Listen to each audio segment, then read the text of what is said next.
Okay, great. Today we're gonna take everyone on a virtual tour about birding in Southeast China, and we'll talk briefly about why do we want to do this trip and a 5-minute introduction to the geography of China, maybe a little redundant to people who already been there a few times. And we'll talk about the birding hotspots and the logistics and resources. And then we'll have some time for additional Q&As. So let's dive in. So why do you want to visit China? I mean, China, third largest country in the world, but it's also the third most biodiverse country in the world. Right behind Brazil and Peru. In Asia, it's also the country with the second most bird species, right behind Indonesia. And it's such a vast country. It has over 1,300 bird species being recorded in China. And also, it has a high level of endemic species as well. This number may change based on the type of checklist that you're using. According to Clemens checklist, 64 endemic species in China, and also it's also a country with a very unique history and culture. So like now going to spend 5 more minutes talk about the unique geography of China and why it is such a biodiverse country.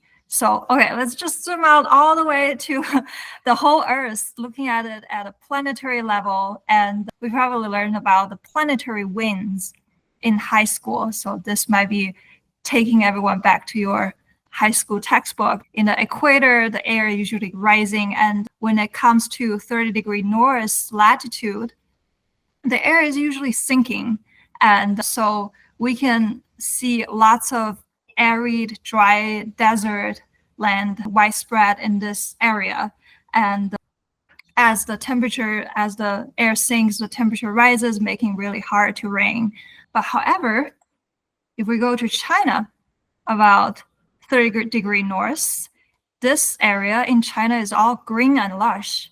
So in Chinese, we call this region Jiangnan, the south of the river. This characterized by rainy days and foggy environment, lots of rivers, people living along the water. So does anyone know? I know why I was able to break away from this control of planetary winds and become deserts? There's all sorts of stuff. Now your microphone should be coming on. Oh, And it's a combination of the Himalayas to the east and the ocean currents the Himalayas to the west and the ocean currents to the east. Yeah, you got it. And Kay, you are able to mute yourself now. I can see her. yeah, but I can't get the thing now. I don't have the picture now. Oh, can everyone else see the picture? Peter, see the screen? I can't see it. I just Yes, see myself. I can. Barbara, I can. Okay. It's Yeah, I just see it. me. I can always send you the recording after, Kay. Don't worry.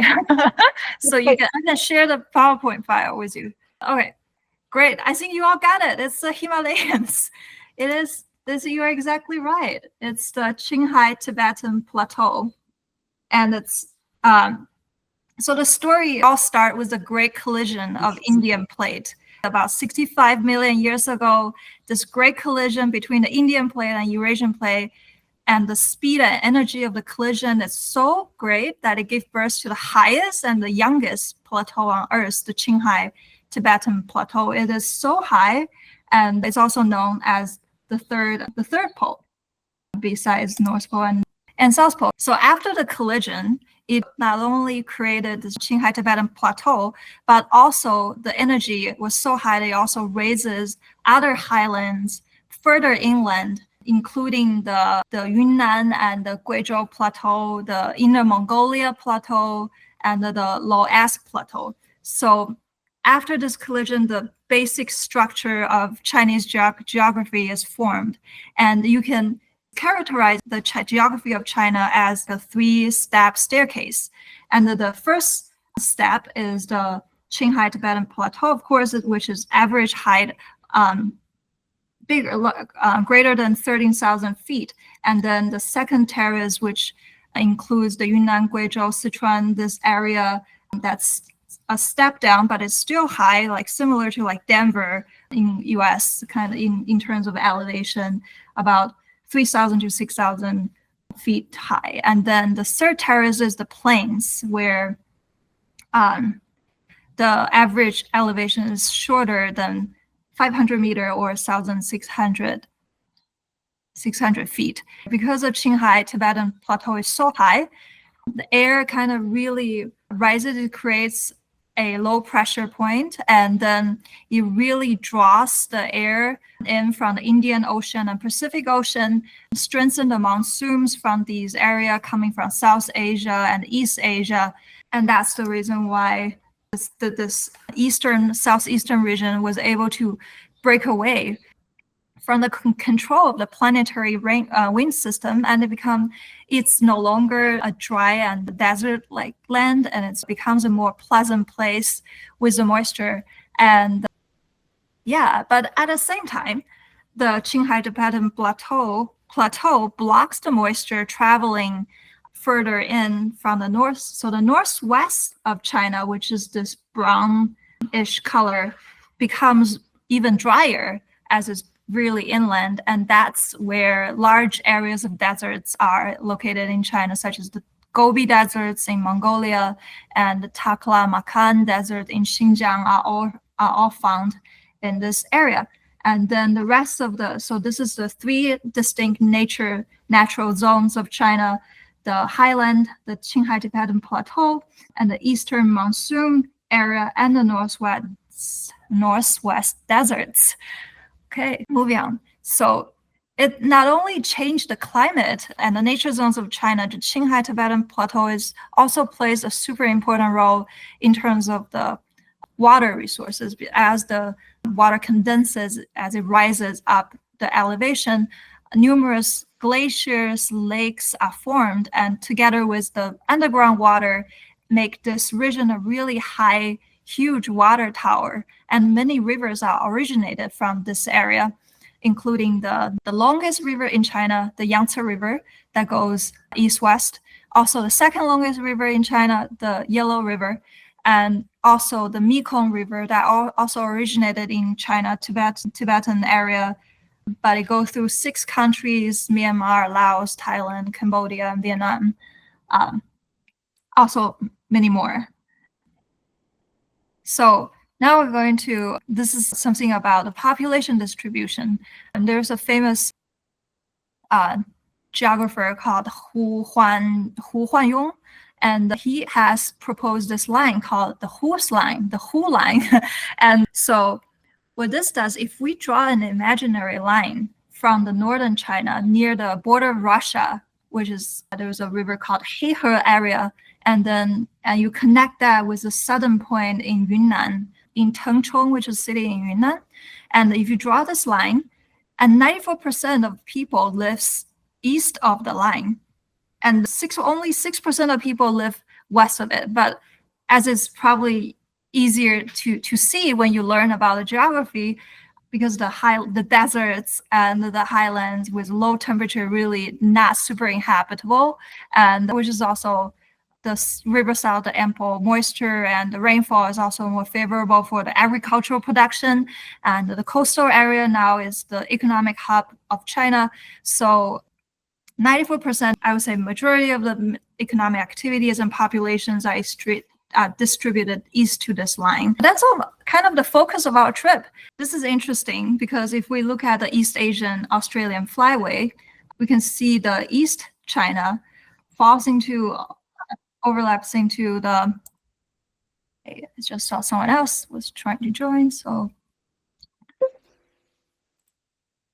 Hi, Miriam. So as we can see, the East, so Miriam, I can catch up with you later, Miriam, and we'll keep going because we're talking about the Hu's line, and where like 94% of the population is located east of this line.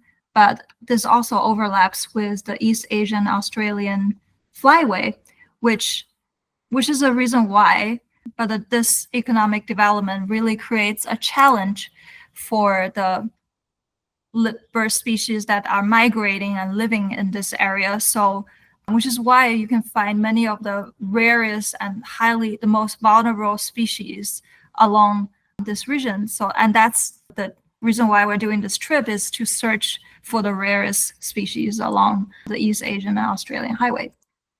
Okay, that's our 5-minute introduction to the geography of China, and hopefully that was interesting to you all. And as a next step, we're going to take you all on a virtual journey of some of the birding hotspots in the region. And so, yeah, and then another note why we're doing the Southeast region first, as to be honest, is just because chronologically, I was just thinking what to do in winter versus summer and all year. And these are the 3 probably best places to go birding in China. Probably most people will agree.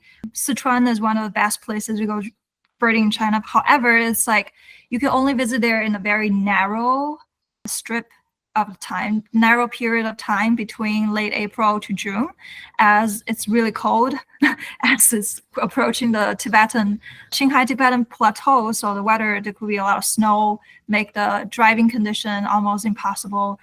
So, and the Yunnan is also another really excellent spot to go birding, as it's have huge elevation change within the province, from tropical rainforest all the way to alpine snow mountains, all within the one province. So that's why it contains the highest number of species, over 900 species. You can find like 2/3 of the species you can find in China, in Yunnan, but Sichuan really offers the most endemic species.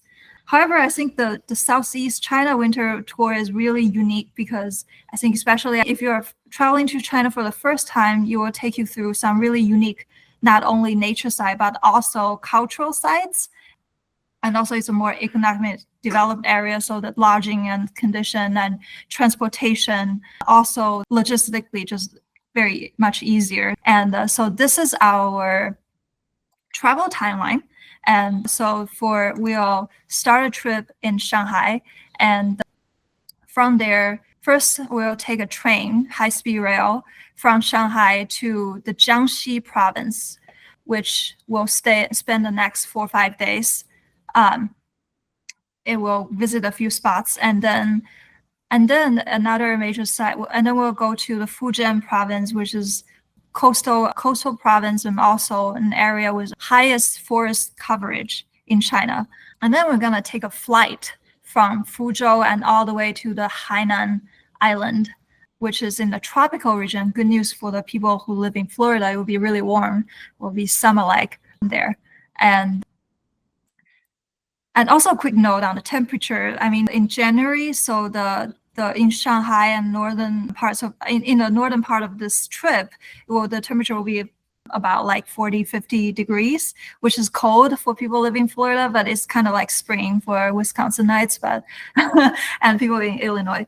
Just a quick note on the temperature. So here are some of the trip highlights. We'll go to visit the wintering grounds of the crane, and also visit some nesting site of the pied falconet, which is a really cute falconet that looks like panda in terms of the color. And we'll see some of the rarest species, including spoonbill sandpiper and Siberian crane. We'll be searching for various pochard. And also we're going to get to see quite a bit of endemic species in Fujian. Many are pheasants, including the white necklace partridge, Hainan partridge, Hainan peacock pheasant, Cabell's tragopan, along with a few more bamboo partridge and more. And there's also opportunity to see some forest birds that are very pretty, the Chinese barbet, Indo-Chinese green magpie. Also a few opportunities to see mandarin duck, which is usually nesting and living in the northern part of China, but we'll also have a few sites that offers us opportunity to observe them. And then now I'm going to quickly take you through a tour of where we're going. And our first stop will be in Shanghai, and the biggest city in China, over 20 million population. But you might be surprised to learn that Shanghai, such a large metropolis, is actually one of the best birding spots in this region and also in China. It covers about like 0.6% of China's land area, but you can find 1/3 of the species you can find in China, almost 300-400 species in this region. And Shanghai is an important site along the East Asia and Australian flyway, and it's a very important stopover for migratory birds. We won't have that much time in Shanghai, but I chose Shanghai as a starting point. If you want to extend your trip longer and do some also sightseeing, that will be perfect as well. That we can also help you arrange additional lodging and transportation if you need it. And our main target in Shanghai will visit Nanhui, which is one of the best. If you go to Eber, it's probably also one of the sites that receive the most checklists. And we'll visit the mud flats and wetlands, and also a few forest area. We're going to search a near endemic species such as like reed parabill. Also, we'll have opportunity to see like falcated ducks, potentially even like spoonbill sandpiper, coyote, yellow-throated bunting, and many more.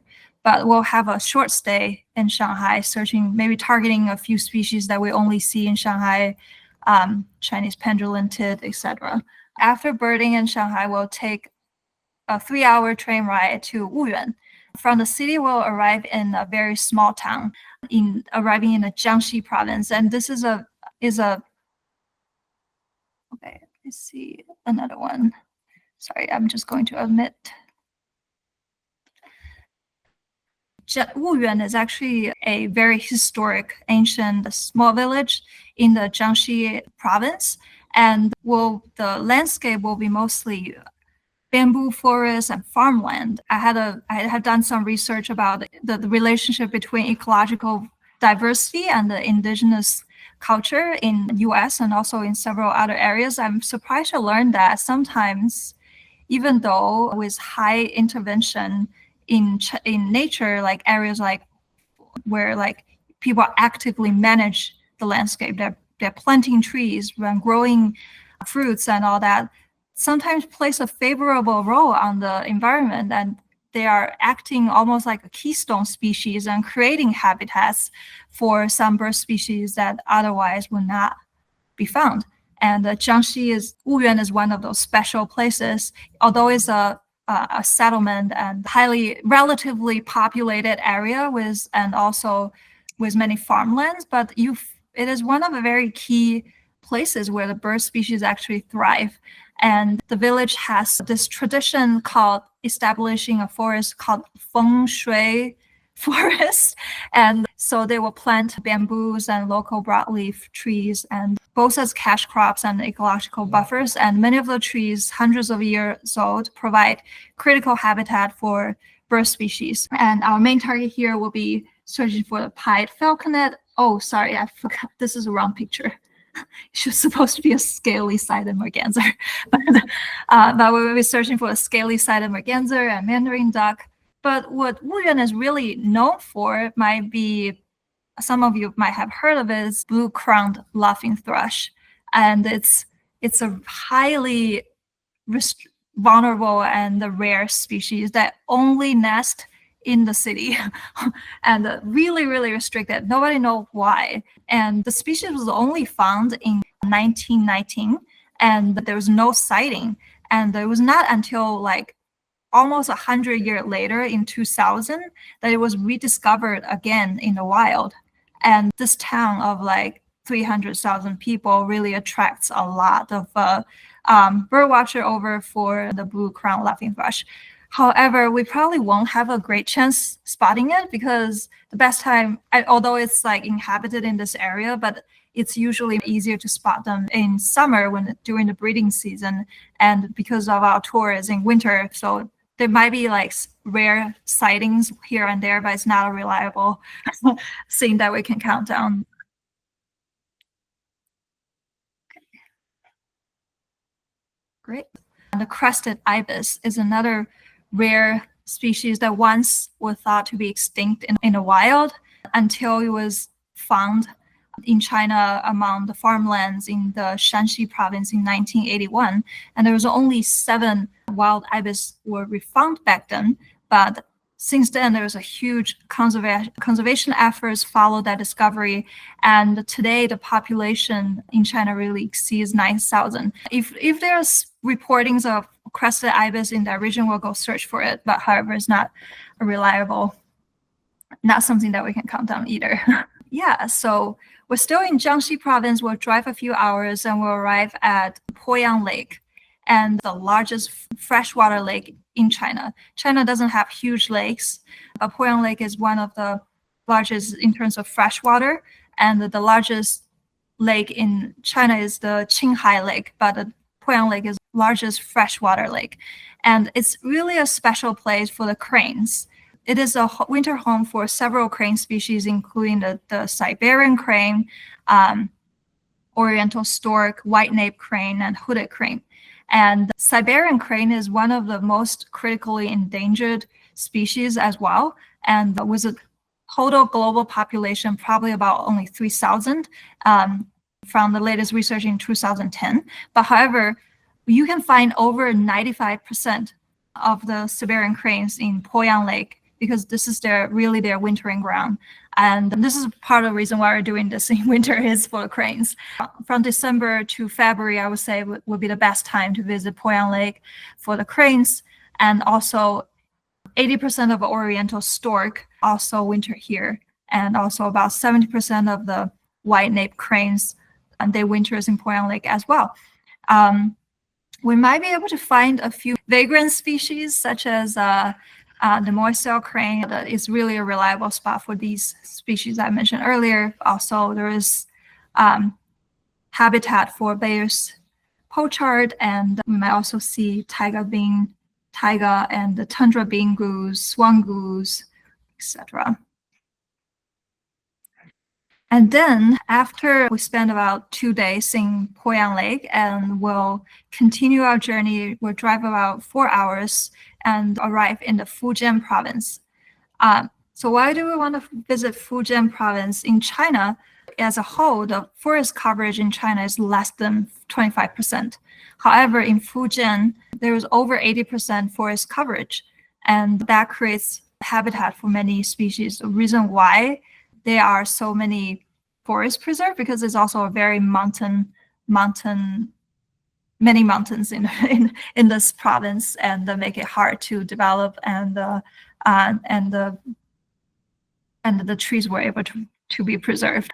And this is a picture from one of the first sites I will be visit. A key site I will be visit is called Emeifeing, and Emeifeing is a nature reserve in China and one of the highest peak. Although I showed in the geography of China earlier, the southeast region, it doesn't have the highest mountain in China, but still, like in within among the plains, this one of the highest peak can stand at like over almost 6,000 feet at 5,600 feet high. And there are also wetlands among the mid-mountain marsh that covers a large area and is home to many endangered species as well.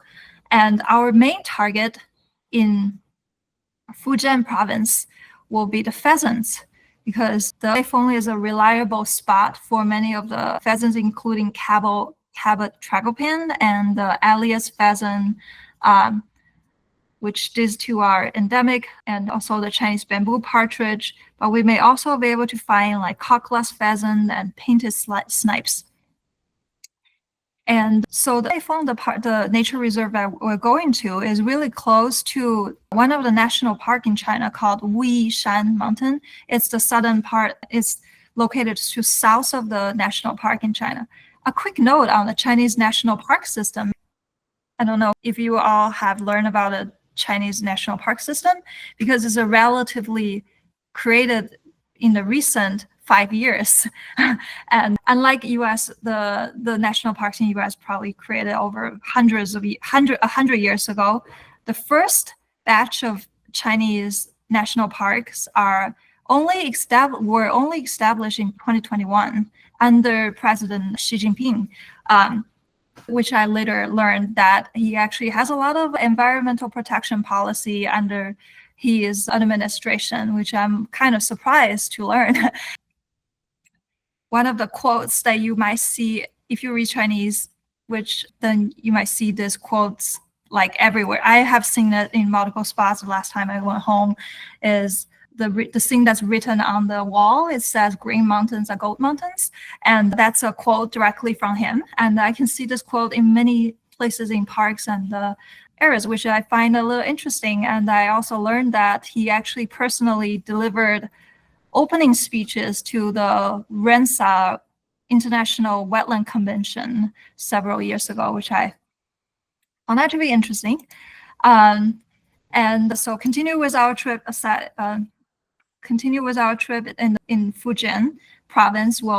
After we visit the Emeifeing area, we'll go to a small town called Mingxi, and from here we'll be able to observe similar species that we have seen in Emeifeing, but the main target here will be the Blythe's kingfisher, and also we all have the opportunity to do a night walk with a boat ride, where we can have the opportunity to observe the white-eared heron. That will be the main target in the Mingxi province, in the Mingxi city, also within the Fujian province. Yes. And our last stop in the Fujian province will be the capital city of Fujian, is Fuzhou. Well, part of the reason why is that we will be taking a flight to Hainan Island from here, but also it's an excellent spot to do some bird watching as well. And the two key sites that will be visited in Fuzhou will be the Fuzhou Forest Park, which offers us opportunity to see more forest birds like forktail sunbird, white-crowned forktail, red-headed trogon, and many more. And then we're traveling from inland to the coastal area again. So the Ming River estuary goes into the China Sea in Fuzhou city, and we'll be visiting this river estuary, searching for some shorebirds as well. Maybe we'll see some black-faced spoonbill and even spotted sandpiper, shorebirds like that. And from Fuzhou, we'll take the flight to Hainan Island. And now we're arriving in the tropical zone in China. Hainan Island is the second largest island in China, but it offers excellent opportunities in terms of biodiversity. And Hainan was once connected to the mainland 60 million years ago, but then the water submerged and divided the island from the mainland. And that created some opportunity for endemic species to develop. So in the Hainan Island, there's actually 4 endemic species within the island, including the Hainan peacock pheasant, and we'll talk about it in the next slide. But our first stop in Hainan, after we arrive in Haikou, we'll go to Danzhou. The city has rich resources of wetlands, and our main target here is the spoon-billed sandpiper, and another really rare species. The global population of spoon-billed sandpiper is estimated to be less than 500.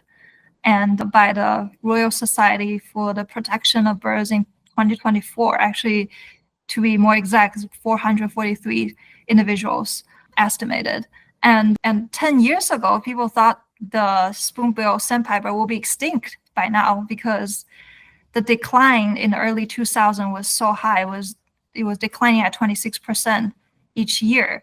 However, with many conservation efforts together, collaborated on many countries, including Russia, China, England, the decline has slowed down from 26% per year to just 5% today, but still it's declining.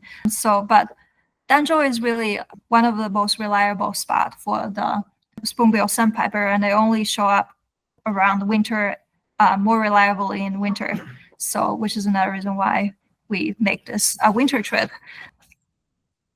And in Danzhou, there's also a variety of many night species, many owls and quails. And so we'll do a few night walks trying to see as much owls as possible. We'll be targeting the Oriental Bay owl, Eastern grass owl, the scops owl, collared scops owl, blue-breasted, also known as king quail, unspotted greenshank, etc.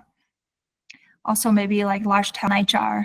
And then from the shoreline, we'll be traveling down further south drive about 2-3 hours away to Jianfengling, which is a tropical rainforest area.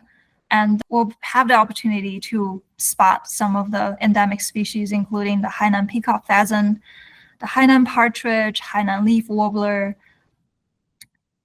other forest birds such as Indo-Chinese green magpie, the sultan tit, and many more. And we'll also have the opportunity to do more night walks if we are up for it, to identify the species will be similar to Danzhou.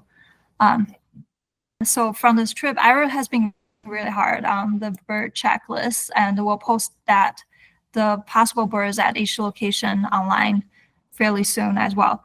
But we estimated that we'll see at least 180, 200 species within this whole duration of trip.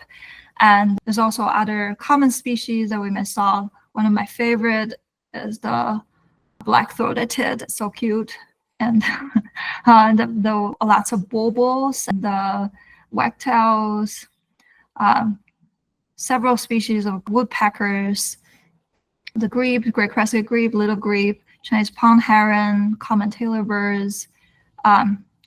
These two are probably the most common birds in China. Is a light-vented bulbul. They're literally everywhere in South China, Southeast China. Whiskered bulbul, we'll see them further south. We plan also plumbeous redstart, turtle doves, etc. So, okay, and then we'll have concludes like summary of the birding highlights and the birding spots. And then we're going to talk about some logistics and resources. And especially if you plan to travel to China on your own, this could be some helpful resources for you to refer to. The first thing is where to look for data. Of course, most of us use eBird. However, as we know, like China has their own systems of many things. And so you might notice that there's not much reportings and data that you can find on eBird, although there's quite an amount of data you can find. But the Chinese birder usually use the birdreport.cn, which has a WeChat app, but you can also access it from your desktop, which I found to be more helpful, especially if you don't speak Chinese, I assume, then you can use the translate function. And then if you go to the statistic and query session, you'll be able to put in the date and time and find what species has been reported there at a time. There's also many field guides that are very helpful. I think if we are targeting the Southeast China, this bird book on the right side is the most compact. Is created by the Hong Kong Birding Society, called Field Guides to Birds of Hong Kong and South China, and that covers the whole region that we're visiting. So that's the smallest book, but if you want to have a more comprehensive bird guide of China, you can refer to these two books. Okay, visas. Chinese government has been encouraging tourists to visit China ever since they reopened, because if I check the data, I think now the number of visitors dropped significantly for some obvious reason, probably especially with the trade war, tariffs, and negative news about China on TV all the time, probably not as much desire to visit China as before. I think now we're only seeing about a third of the visitors what it used to see. And however, the Chinese government are really welcoming people to visit there, and they have loosened the visa requirement for foreign citizens. So if you're visiting China from a third country, say you fly to like Hong Kong, and then you go to China, you can visit like China for 10 days, visa free. However, if you stay beyond that time, you will need a visa. And there's agencies that can help you apply visa. And it's pretty straightforward, but you need to pay for a fee, especially if you want to join our trip. This will be a 16-day trip, so you will need to get a visa. But however, if you're planning to visit yourself, you can definitely visit without visa if you plan your trip accordingly. And so you can go to the official website, gather the full list of documents, or if you are close to a consulate, if you are living in Milwaukee, you can visit Chicago. I think if you're living in Florida, it might be a different embassy. I think it's Washington, D.C., but you can mail it with an agency that can help you handle the visa that way as well. If you're interested, I'm happy to provide with you more information on that and also help you with the application as well. Also about payment. So China is mostly a cashless society, and you can link your credit cards, bank cards to WeChat Pay and Alipay. So WeChat Pay is app that you use under, if you download the app, WeChat, you will be able to link your credit card to a wallet, and you basically can do anything. You don't really need any cash in China, especially if you also use Alipay. I think Alipay allow you to tap. It works very similar to Apple Pay, and then you can tap while you're using subways and all that. Yeah, but we can also put together more detailed instruction if you're interested. Just feel free to email me. That will be the end of the presentation, and we have posted more information about this trip on our website, which is live. If you go to birdtopia.org or birdtopiatours.com, you can find the whole itinerary and trip highlights and pricing and all that. Yeah. Do we have any questions? If nobody has any questions, I have a couple that I'm interested to get a better idea because I saw the itinerary on the website prior to the presentation. It says here that there's bird hides covered. Outside of Hainan Island, do you do bird hides for any of the other pheasants, or are those more hope we can find them in the field type of situation? Okay, that's a really great question. In China, I don't know how much you have heard about bird hides, because it's a phenomenon that I haven't seen it elsewhere. It is, so the bird hide is usually villagers, they will create favorable condition. They will like sometimes put out like food and water for the birds. And in some other locations, some types of birds, such as pheasants, are really difficult to spot in the wild. So we do have a few places where we'll visit bird hides if we could not find them in the wild. And so one of the places in Wuyuan, I think there is a bird hide. But however, I think there's a bird, the crest, scaly-sided merganser, will visit a bird hide for that. And then in Poyang Lake, I don't think there's bird hide. It's probably just birding around the lake. There's no bird hides in Poyang Lake. And then in Emeifeing area will be natural. It's a natural reserve. However, in Mingxi, we'll have opportunity to visit bird hide if we could not find the Cabot's tragopan and Alias pheasant or like white necklace partridge in the wild. We'll have an opportunity to visit bird hides in the Mingxi area. No bird hides in Fuzhou. No bird hide. There's bird hides in Jianfengling area because our main target will be the Hainan peacock pheasant because it's such a huge bird, and our chances of seeing it in the wild is really low. So we might have to visit a bird hide for that. But we'll probably but that will be it. So it will be majority will be in the wild. But there are a few places we'll just included maybe three locations that will have bird hides to, get a better chance of seeing the bird.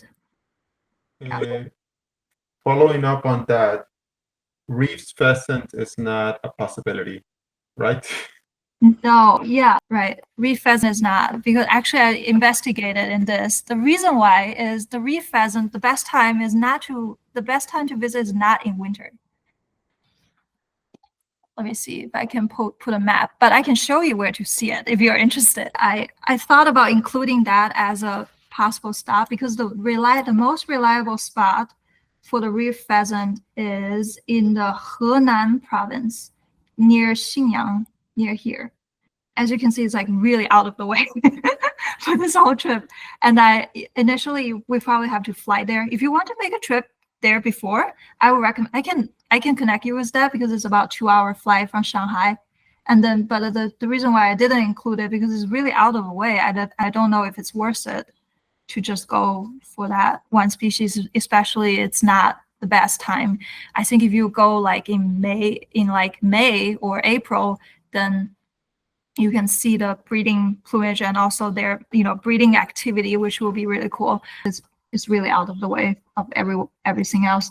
Just trying to streamline the trip a little better, and I feel like it's already a long time. I don't know if it's adding a few extra days will be worth it. But however, the reason why it's reliable because it's a bird hide. It's not a nature. There are many opportunities for you to spot reef pheasant all in central part of China. Even like my hometown is in Wuhan, so like even it's reported near Wuhan, so there's a lot of chance to see that. But it's more inland, so we probably don't have chance to see that. However, in the future, I was thinking maybe that will be another trip.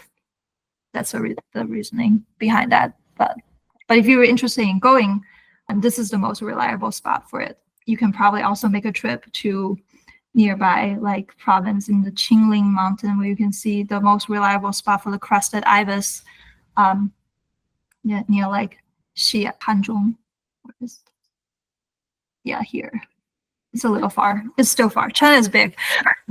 So it's really, that's something I learned every time. Every time I plan, I have to remind myself how big China is. It's not like visiting a smaller country where you can, it's covering a lot. We are covering a lot of grounds. We're going, from Fuzhou to Hainan. That's 800 miles. Is it? I think. It's like covering a couple of U.S. states already. That's distance-wise. Yes. Yeah. Last question. You partially mentioned it, but right now China hasn't made any big changes for U.S. citizens in regards to applying for the visa. Mm-hmm. They haven't made any changes or anything like that? No, they have big changes. You can visit China for 10 days without visa. I mean, from the events happening since 2025 started, China hasn't made any changes due to those for U.S. citizens applying. I think they used to require you to provide flight information. I think now you're able to apply without some of that information, but I can dig into it. If you decided to apply for the Chinese visa, I'm more than happy to help you with that. I think they loosen up some requirements, but you still need to apply if you're visiting more than 10 days. Okay, that's fine. I just wanted to know if with the tariffs and all the other things, if that changed how the Chinese government was seeing American visitors to China. But it seems like it's still in a positive light in a way. I see. I don't think so. No, yeah. So that's thank you for mentioning that, because I almost didn't want to cancel on this trip, because I started planning for this trip almost end of last year, and as we know, many circumstances has changed since last December, and with all the tariffs and everything, so it's definitely understandable that many people probably have concerns about visiting China. However, with the policies that's coming out for tourists, I don't think there's any negative. I don't think there's more restriction. They're losing the restriction, if anything. They're making it easier, I think, with the visa application. We can also just help you if you decided to go with us. And also, even if you're not trying to go with us, I can also help you, connect you with some local, especially if you're in Milwaukee, I think there's some local resources I can connect you to. If you're in Florida, I can find also other resources for you, just visiting different embassies. Thank you. Thank you. Great. Does anyone else have any questions?